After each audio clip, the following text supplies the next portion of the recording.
Amis du jour, chalutations. Pour les petits nouveaux, moi c'est Sekhmet, et je vous souhaite la bienvenue dans mon podcast littéraire. Dans mon émission, je vais tenter 3 fois par semaine de vous donner envie de découvrir des livres de tout poil, récents et moins récents. Alors, si ça vous tente, c'est par ici la suite. Aujourd'hui, je vais vous présenter Les Voix d'Anubis de Tim Powers, publié aux éditions Brajlon. Dans ce roman, nous allons faire un premier saut dans le temps pour arriver en 1802 à environ 6 miles de Londres.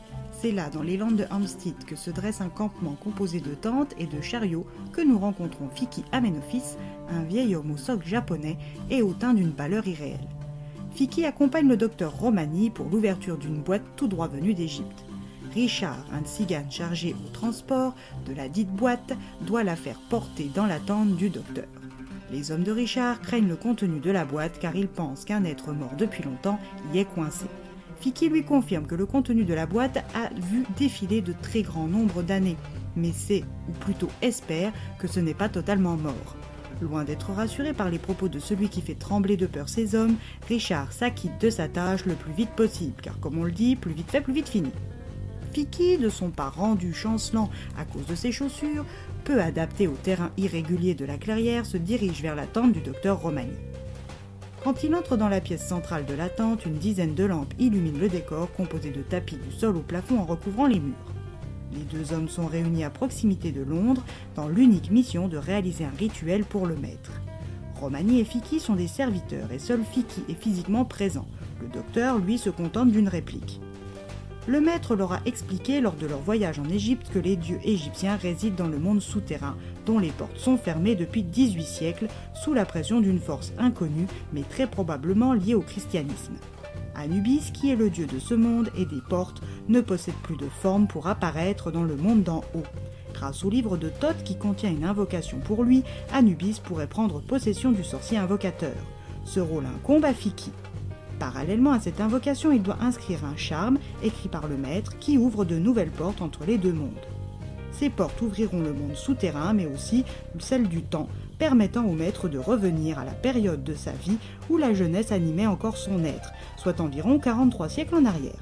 Une fois les autres dieux et lui revenus, les dieux de l'Égypte déferleront sur l'Angleterre moderne et détruiront les églises chrétiennes, mettront fin aux guerres en cours et dévoreront tous les récalcitrants.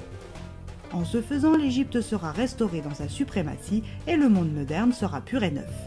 Fiki risque sa vie en ouvrant le coffre renfermant le livre de Thoth, mais ne flanche pas. Dans un second temps, nous allons poser nos valises aux USA, en 1883, aux côtés de Brendan Doyle, professeur de littérature anglaise. Il est en chemin pour rejoindre M. J. Cochran Darrow, le créateur et directeur du GRID, le groupe de recherche interdisciplinaire Darrow. Cette entreprise est née dans les années 30 et est devenue un pilier de l'industrie scientifique américaine, rivale directe d'IBM et d'Honeywell. GRID a joué un rôle de premier plan dans le programme spatial et l'exploitation des fonds marins, et ce jusque dans les années 70. Période à laquelle le loufoque directeur s'est mis à orienter les recherches du GRID vers l'occulte dans l'espoir de trouver dans les douteuses annales de la magie une miraculeuse réponse à son état de santé défectueux. C'est dans ce contexte que Doyle a été invité à rejoindre M. Darrow. Brendan est un fervent admirateur de Samuel Taylor Coleridge, un auteur et poète né en 1772. M. Darrow travaille sur les brèches temporelles et le lendemain à 20h, il va pouvoir en faire visiter une à une brochette de millionnaires triée sur le volet avec pour guide l'expert de Coleridge qu'est Brendan.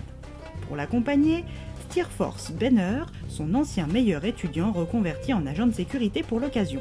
Avec les 10 touristes à $1 million, il va partir assister à la rencontre de Coleridge en 1810 à la Cronen on Shore Tavern. Après la petite causerie, Doyle doit prendre des notes et répondre à des questions, puis en récompense touchera, comme au Monopoly, ses 20 000.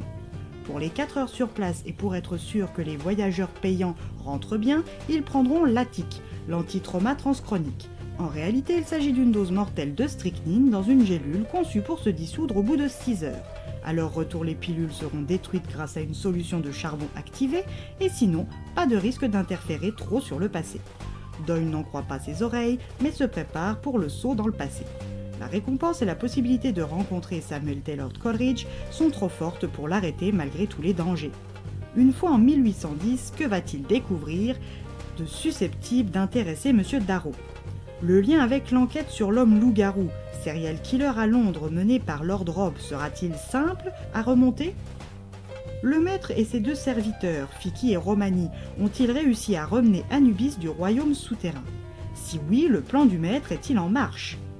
Doyle et Darrow vont-ils se retrouver sur sa route ? À vous de vous plonger dans l'une des brèches pour le savoir.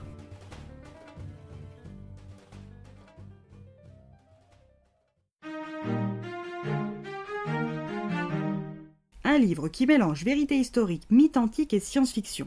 Un roman qui avait tout pour me plaire sur le papier, mais qui n'a malheureusement pas su me capter. Dommage. Et bien voilà, j'en ai fini pour aujourd'hui. J'espère que cet épisode vous aura plu et vous aura donné des nouvelles idées de lecture. Si vous souhaitez découvrir d'autres petits bonbons littéraires tout droit sortis de ma bibliothèque, je vous retrouve le mardi 21 janvier prochain pour un nouvel épisode. Et si d'ici là je vous manque de trop, n'hésitez pas à me rejoindre sur mon compte Instagram, @leslecturesdesekhmet. Je vous y attends. Sur ce, chalut les amis, et à la prochaine!